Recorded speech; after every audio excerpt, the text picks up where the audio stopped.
Jemaat yang dikasihi Tuhan, Tuhan kita Yesus Kristus, pada hari ini kita berkumpul dalam kekudusan dan hati yang penuh sukacita mengantarkan sepasang kekasih, Saudara Ronaldo Alexander Simanjuntak dan Saudari Widya Rohana Simorangkir, yang akan mengucapkan janji setia mereka di hadapan Allah dan di hadapan jemaat melalui ibadah peneguhan dan pemberkatan pernikahan.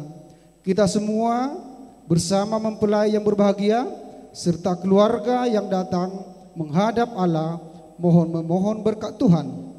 Dengan rasa syukur, Bapak Ibu jemaat sekalian, kami undang untuk berdiri. Kita akan menyambut kedua mempelai dan pelayan yang bertugas.